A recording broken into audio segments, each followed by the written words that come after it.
nossa live, gente, é sobre perguntas que vocês enviaram pra gente na nossa caixinha. Então, eu selecionei algumas, vamos discutir sobre o assunto e eu vou deixar aqui aberto também para tirar dúvidas. Pode ser? Combinado? Então, vamos lá. Chegaram muitas perguntas interessantíssimas, mas o meu foco dessa vez foi naqueles assuntos que não chegam com tanta frequência. Então, temos 3 aqui. Vou começar com a primeira, que é sobre desenvolvimento infantil. Uma pessoa entrou em contato com a gente ali na caixinha e falou que atende uma criança de 7 meses que nem segue os objetos com a visão. Poxa, e daí? O que eu faço nesses casos? Como eu vou intervir com essa criança? Bom, com 7 meses, já era esperado que essa criança sentasse sem apoio, era esperado que essa criança interagisse com o ambiente, que ela desse conta de muitas atividades. Um bebezinho é uma máquina de explorar ambientes, né? Então, ele se percebe que algo está passando ali, ele olha, ele responde, ele vê um objeto e vai atrás dele.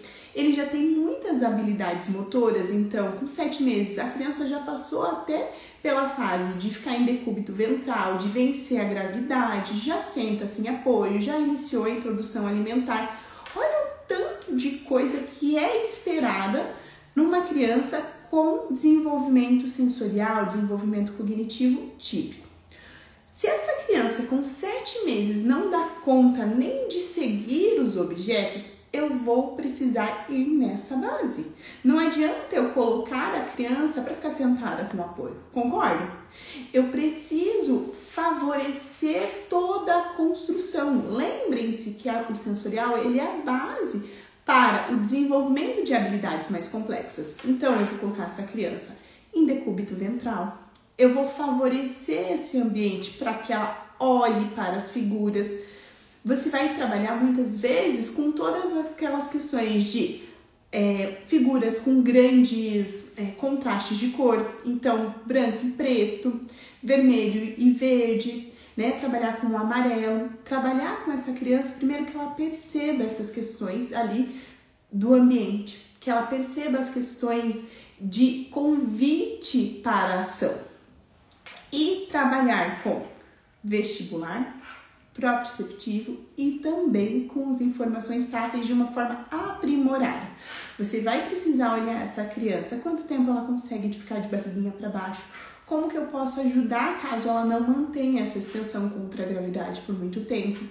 Já que ela não vai atrás dos objetos, já que ela não vai atrás desse ambiente, né, favorecer, trazer isso mais perto dela, orientar a família, tá? Não adianta de nada você fazer isso na sua sessão por 30 minutos, 40 minutos e semana que vem a gente se vê.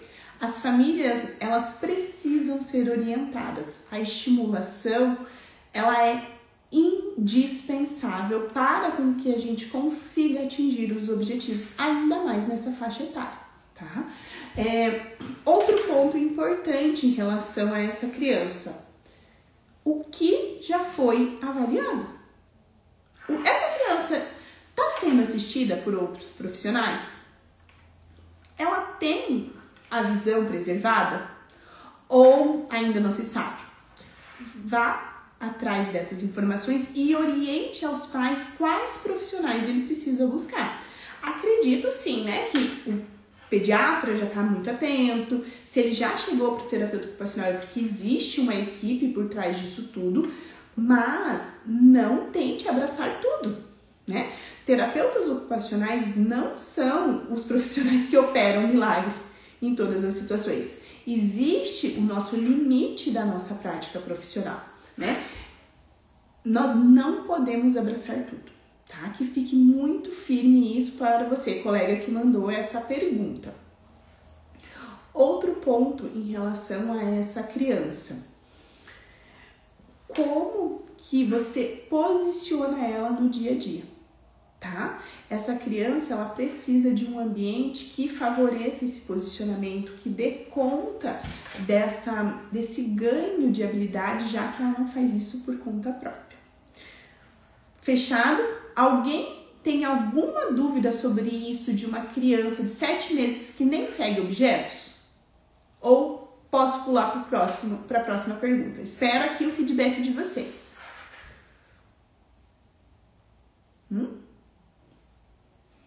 Vou considerar que todo mundo entendeu. Posso passar, então? Beleza, então, gente. Próxima pergunta que chegou pra gente, muito interessante. Criança que tem uma hiperresposta. A gente trabalha com o quê? Estímulos inibitórios. Aí a dúvida do nosso colega é: e a criança que tem hiporresposta? O que eu faço? Como que eu vou agir? Bom, a criança, ela precisa ter sensações aprimoradas. A base da terapia de integração sensorial é a promoção, né, de um ambiente que garanta sensações aprimoradas. Se a criança tem uma hiperresposta, eu vou trabalhar com estímulos inibitórios. Já se eu tenho uma hiporresposta, eu vou para estímulos que são excitatórios, que garantam a entrada que a criança demanda. Então, se é uma criança com hiporresposta vestibular, eu preciso escolher o estímulo vestibular que vai auxiliá-la naquele momento. Casos de hiporresposta, a criança precisa de estímulos em todas as direções, em todos os sentidos, com variação de velocidade. Então, não é somente colocá-la num balanço e deixá-la lá. Não, você tem que ir graduando esse estímulo para que gere a resposta adaptativa que você deseja. Se eu tenho uma criança com hiporresposta vestibular, provavelmente eu vou ter respostas de pobre extensão contra a gravidade, eu vou ter dificuldades em relação à integração bilateral, à organização do corpo, reações de proteção. Então, você vai garantir o estímulo, mas pensando na resposta adaptativa que você espera. E, conforme essa resposta adaptativa é apresentada, você modifica o estímulo, cessa ele ou aumenta, tá? Então, não existe essa receita de pronta, assim, né? Existe esse raciocínio, essa construção do raciocínio clínico que vai para aquele paciente naquele momento.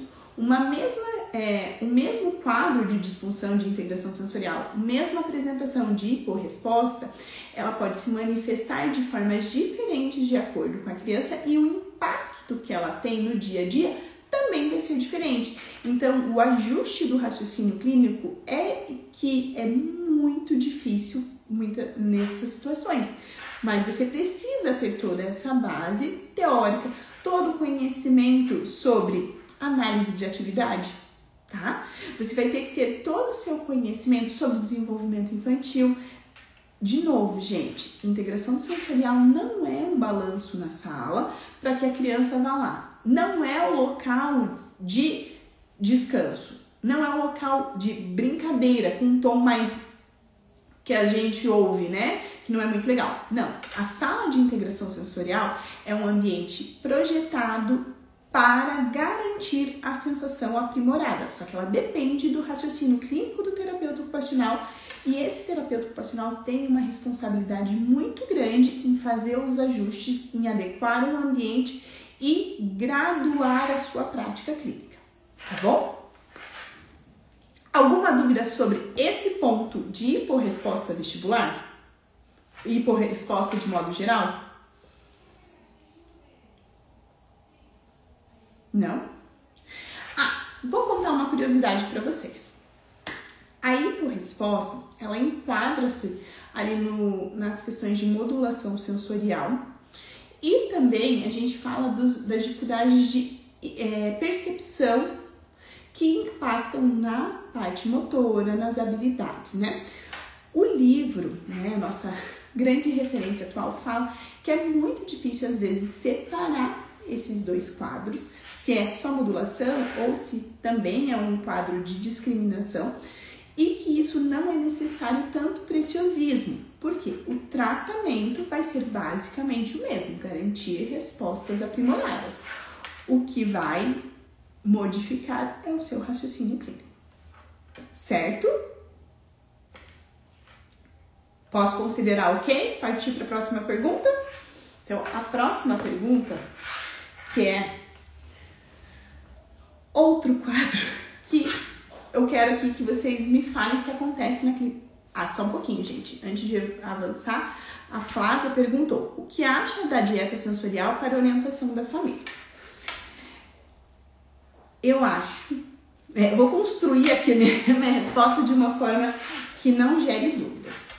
Terapeutas ocupacionais precisam saber orientar as famílias, tá? Então, não adianta de nada você pegar uma listinha aqui de atividades e tal, passar para essa família sem orientá-la de forma adequada e sem fazer o monitoramento dessas estratégias. Existe muita responsabilidade em relação a isso, porque um estímulo, quando mal aplicado, ele pode piorar o quadro da criança, tá? Mas é indispensável que você oriente essas famílias. Então, a dieta sensorial, você tem que tomar cuidado como que você conduz, mas acho importantíssimo pensar sobre essas estratégias em casa, na escola, nos outros ambientes que essa criança frequenta. E também é indispensável que você pense em estratégias, em recursos que favoreçam. Vou contar uma experiência super recente minha. Criança com dificuldade de dormir, de manter o sono. A gente orientou o uso do cobertor ponderado. Gente, evidência forte dentro da IES, o cobertor ponderado não tem, mas a gente empresta as pesquisas que são sobre insônia, sobre dificuldade de dormir e assim por diante, e vê-se que existem boas respostas com o uso de cobertores com peso. Então, a família muito ciente de que era um conhecimento ali que a gente ia precisar aplicar para ver se gerava resposta, emprestei o cobertor para a criança, foi para casa, uma semana, melhora na manutenção do sono noturno. A partir disso, sim, que foi orientada essa família a adquirir esse cobertor ponderado. Por 2 motivos, gente. Primeiro, a família precisa saber que você não tem exatamente todas as respostas, mas que existe um raciocínio por trás, tá? Então, eu apresentei ali de onde que eu estava tirando todas essas informações. E era indispensável emprestar, fornecer, porque há um investimento financeiro em relação a isso. A manta ponderada, o cobertor ponderado, está uma faixa de R$400. É um valor significativo para muitas famílias. E daí se compra aquilo lá, não funciona, né? Responsabilidade. Outra coisa que o terapeuta ocupacional precisa estar muito atento quando ele faz, as orientações de estratégia sensorial, de dieta sensorial, é qual é o melhor, qual que garante segurança. A gente vê aí mordedores, torto e direito, que foram comprados em sites que tem uma origem duvidosa, então você não garante que eles são atóxicos, você não garante que esse material ele não vai se desintegrar. Então, quando vocês forem fazer orientações para a família, acompanhem, orientem, indiquem de uma forma muito racional, sem pegar uma listinha pronta e ir passando, porque isso não está certo, tá bom? Veio aqui uma pergunta, deixa eu só voltar. Não era isso mesmo. Como trabalhar questões sensoriais sem ter uma sala de integração sensorial? Se você não tem uma sala de integração sensorial, você não pode falar que você está fazendo terapia de integração sensorial. Ponto. Não existe outra explicação. O atendimento, a prática da terapia de integração sensorial exige medidas que são descritas na medida de fidelidade. Então, a sala tem uma configuração específica, medidas específicas, tem os recursos mínimos. Sem isso, você não tem como falar que está trabalhando com integração sensorial. Sim, você pode utilizar estratégias sensoriais. E daí você está partindo para uma parte ali de estimulação sensorial, que pode ser feito por todos os profissionais, só que com cautela, porque um estímulo, se ele é apresentado de uma forma inadequada, Reforçando isso, se um estímulo é apresentado de forma inadequada, ele pode piorar o caso. Um exemplo, uma criança com defensividade tátil. Se você parte para a questão de eu vou acostumar, fazer com que ela acostume, então eu vou enriquecer esse ambiente, colocar um monte de estímulo sensorial tátil ali. Qual que é a provável resposta? Piora do quadro. Então a criança, há uma tendência de que estímulos que ela aceitava melhor, que ela tolerava bem, passem a ser desconfortáveis, porque a gente não faz o processo ali de habituação quando está trabalhando com uma criança com disfunção de modulação sensorial, tá? Uma questão de hiperresposta tátil. É essa a grande questão da criança, tá bom? Outro ponto em relação à prática da IS. É um método exclusivo do terapeuta ocupacional, tá? Então, para trabalhar com integração sensorial, primeiro ponto, você precisa ser formado em terapia ocupacional. Deixa eu ver se chega. O colete ponderado ainda se usa ou as roupas de lycra são melhores? Bom, colete ponderado é outra prática que não tem um arcabouço robusto de evidência científica. Existem estudos que falam que melhorou, estudos que dizem que não houve diferença. Tem estudos que têm outros tipos de vieses, assim, então em qual momento foi utilizado. Mas na prática clínica há relatos muito positivos de terapeutas ocupacionais que utilizaram colete ponderado. Colete ponderado, quais são os cuidados? A quantidade de peso que você coloca, né, para essa criança, o tempo de permanência com esse recurso e também cuidados antes da orientação, né, da indicação. Se essa criança tem dificuldade em alinhamento articular, se ela tem uma questão postural, você vai ter muita cautela em relação a isso. Colete de lycra. Minha prática, até então, eu não tive boas respostas, tanto quanto no colete ponderado. Então, você vai ter um conhecimento mais empírico, baseado na prática, que você vai ter que usar, avaliar essa criança. Por isso também é muito legal ter esse recurso no consultório para emprestar para as famílias, tá bom? Deixa eu ver aqui.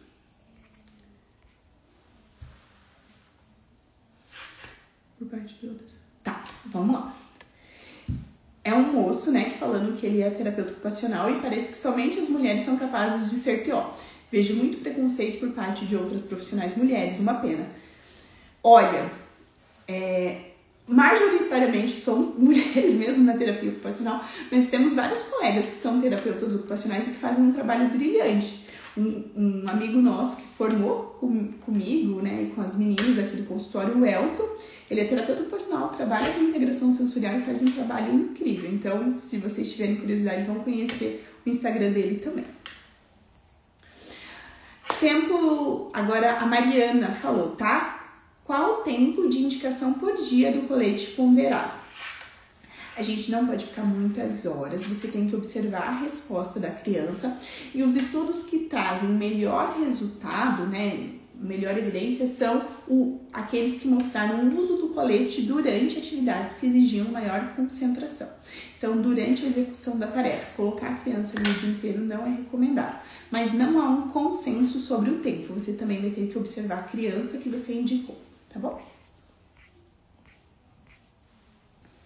Essa parte de estratégia sensorial sempre gera bastante dúvida, né? Eu acho que é um assunto muito quente, porque vem uma demanda grande das equipes. Mas e aí, qual estratégia? As famílias também vêm com relação a isso. Então é importante se apropriar e fazer indicações muito coesas, tá? Posso ir para a próxima pergunta, então, gente? Tenho mais uma aqui, que é: busca por dor. Eu tô lendo aqui para não esquecer todas as queixas que trouxeram, tá? Busca por dor, se joga no chão com força, tira a pele da boca. O que pode estar associado? Bom, uma criança que apresenta menos resposta à dor, que parece que não tem uma percepção de perigo e tudo mais, a gente pode avaliar tanto por déficits em relação à percepção somatosensorial, né? Percepção tátil, não percebo essa dor, não registram isso de uma forma adequada, quanto a parte de busca por perigo, não percebe que está caindo, nada disso, como uma questão relacionada à propriocepção e vestibular. Então, precisa destrinchar o que são esses comportamentos. Às vezes, quem traz o relato fala que busca por, mas não é necessariamente uma busca, mas uma pobre compreensão do risco associado àquela situação, ou se esbarra em tudo porque não tem um bom esquema corporal. Então, o mesmo relato, quando você recebe na sua anamnese, quando o profissional te fala também, você precisa avaliar isso com mais atenção e fazer perguntas que eu chamo de perguntas orientadoras. Então, aqui fala assim, né? Se joga no chão. Tá, ele se joga no chão, mas como que é isso?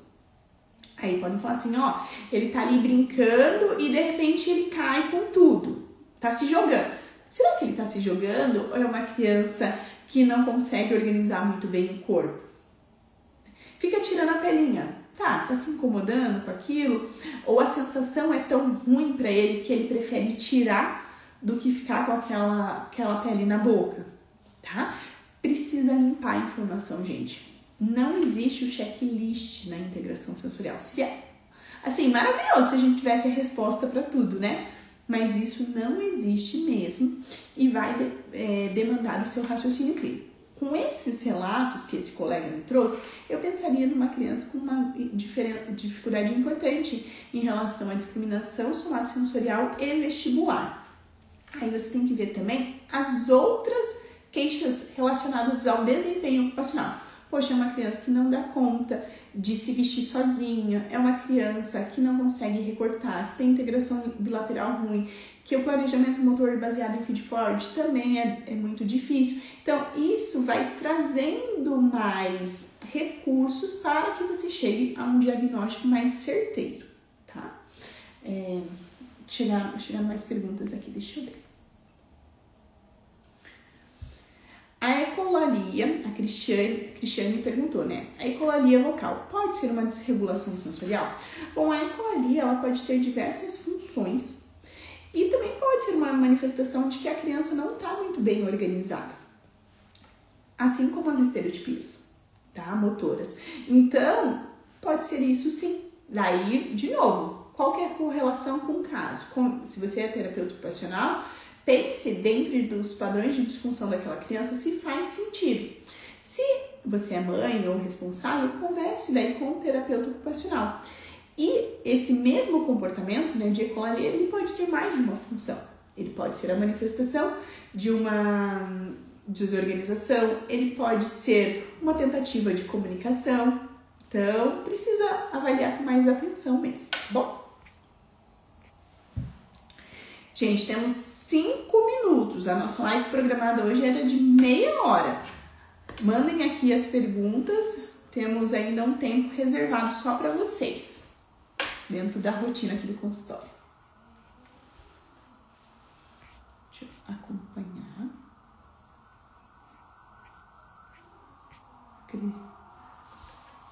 O fonoaudiólogo Graciele, qual que é a sua dúvida? Você pontuou o fonoaudiólogo, será que eu perdi algo aqui?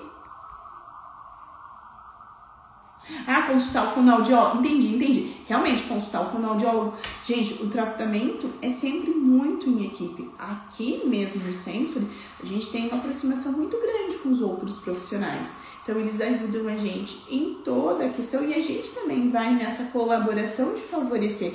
Não tem isso de consultório fechado ali e tchau. A criança só é sua nesses 45 minutos. Terapeutas ocupacionais trabalham com a ocupação humana e a ocupação não acontece somente na sua porta, tá? Dentro da sua porta, dentro da sua sala.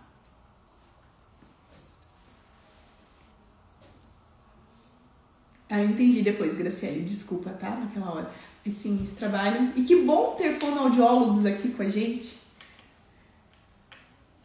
Né? É um trabalho tão em grupo. Bom, acredito que não teremos mais dúvidas, mais perguntas nesse momento. E novidade ali para vocês. No mês de maio, teremos algumas lives programadas. Temos algumas lives programadas que vão ser divulgadas para vocês nos próximos dias. Então, teremos dias fixos para essa discussão. Então, algumas delas serão com temas já pré-estabelecidos e outras para essa troca, essa conversa aqui que é tão enriquecedora na nossa prática clínica, tá bom? Graciela, também adoramos esse trabalho em equipe. É muito gostoso, né, gente? É muito gostoso toda essa interface. Todo mundo sai ganhando em relação a isso tudo, tá bom? Então, boa tarde para vocês. Um ótimo restinho de dia. A maior parte do pessoal aqui, feriado amanhã. Aproveitem, descansem, quem puder descansar. E no que precisar, estamos na página. Combinado? Boa tarde, gente!